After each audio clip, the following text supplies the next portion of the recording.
చిత్తూరు జిల్లాలో పోరు కెరటానికి ప్రజలు బ్రహ్మరథం పట్టారు. ప్రజా సమస్యల లక్ష్యంగా రాయలసీమలో ప్రజా పోరాట యాత్ర కొనసాగుతోంది. పవన్కు ప్రజలు అడుగడుగునా జనం నీరాజనాలు పలికారు. ప్రజా సమస్యలపై పోరుబాట పెట్టిన పవన్ ప్రజల సమస్యలను వివరించారు.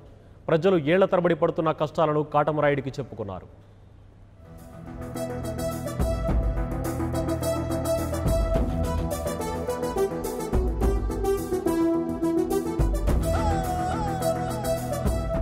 చిత్తూరు జిల్లాలో నిర్వహించిన జనసేనాని రోడ్ షోకు ప్రజలు బ్రహ్మరథం పట్టారు. మదనపల్లి నుంచి స్టార్ట్ అయిన రోడ్ షో పొంగనూరు, పలమనేరు మీదుగా చిత్తూరు వరకు సాగింది.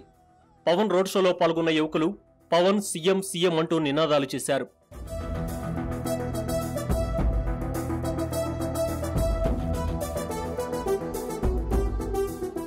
చిత్తూరు రోడ్ షోలో ప్రసంగించిన పవన్ కళ్యాణ్ ఫ్యాక్షనిజం కోటలను బద్దలు కొడతారని స్పష్టం చేశారు.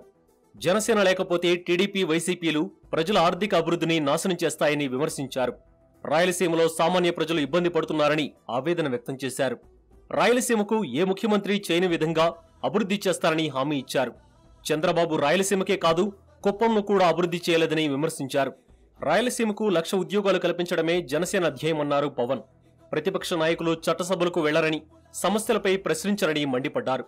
మన రాయలసీమకి ఆధ్యాత్మిక విలువలతో పాటు అధోగతికి పాలైన మన రౌడీయిజం తోటి రాజకీయం చేసే పరిస్థితుల్ని, ఫ్యాక్షనిజం తోటి భయపెట్టే పరిస్థితుల్ని, దీని నుంచి జనసేన ఈ ఫ్యాక్షనిజం కోటల్ని బద్దలు కొట్టి తీరుతాం. మీకు ఈ మాట ఇస్తున్నాను నేను.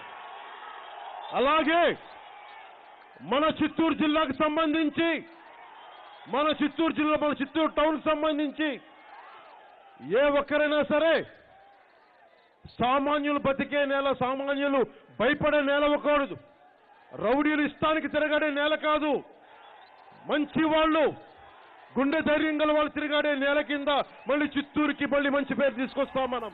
రాయలసీమలో తనకు బలం లేదని చాలా మంది వెటకారం చేశారని, జనబలమే తన బలమన్నారు జనసేనాని.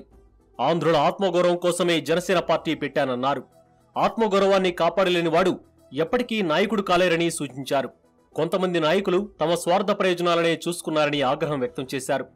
రాయలసీమ నుంచి ఎంతమంది సీఎంలు వచ్చినా ప్రజల సమస్యలు పట్టించుకోలేదని మండిపడ్డారు. ఉపాధి కోసం యువత పక్క రాష్ట్రాలు, విదేశాలకు వెళ్లకుండా చూస్తానని హామీ ఇచ్చారు. రాయలసీమను రతనాల సీమగా మారుస్తానని అన్నారు పవన్. వచ్చి నిలబడకపోతే వేరే వైసీపీ వచ్చినా, టీడీపీ వచ్చినా నువ్వెందుకు పనికిరావని చెప్తే నేను అనుభవంతో ఏదైనా సాధిస్తాను. 2014కి నాకు ఆ రోజున ఎమ్మెల్యే, ఎంపీ అయిపోవాలని కోరిక లేదు. నిజంగా యువతకి అండగా నిలబడాలని వచ్చాను. ఆడపడుచులకు అండగా నిలబడాలని వచ్చాను. రాజకీయాల్లో విలువలు అధాపతాలానికి గురవుతా ఉంటే, దమ్ము ధైర్యం లేని రాజకీయ నాయకులు మన నాయకులుగా చలామణి అవుతా ఉంటే విసుగొచ్చి తెగింపుతోటి, ధైర్యంతో, రూపాయి పెట్టుబడి లేకుండా కేవలం జనబలమే నా బలం, జనబలమే నా ధనం, వీటిని నమ్మి వచ్చిన వాడిని. Please subscribe new waves. ఇలాంటి మరిన్ని మంచి వీడియోలు కావాలని కోరుకుంటున్నారా? అయితే పక్కనే ఉన్న గంట సింబల్ను క్లిక్ చేయండి. అలాగే సబ్స్క్రైబ్ చేయండి.